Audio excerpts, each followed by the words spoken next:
Telemedicine అంటే తెలుసా? 10th తర్వాత ఒక టెలిమెడిసిన్ స్పెషలిస్ట్ అవ్వాలంటే ఎట్లా అవుతారు?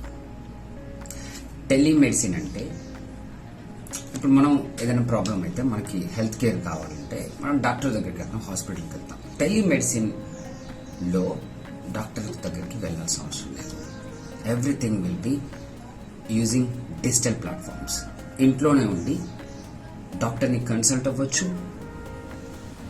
డయాగ్నోస్ చేసుకోవచ్చు అండ్ ట్రీట్మెంట్ కూడా చేసుకోవచ్చు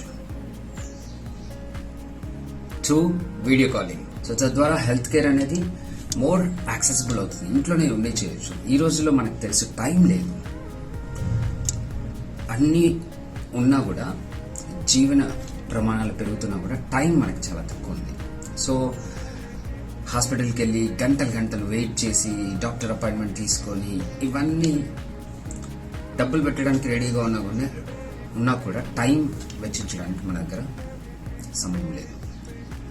సో టెలిమెడిసిన్ అనేది ఫ్యూచర్ని ఏలబోతున్న ఒకానొక వండర్ఫుల్ కెరీర్ ఆప్షన్.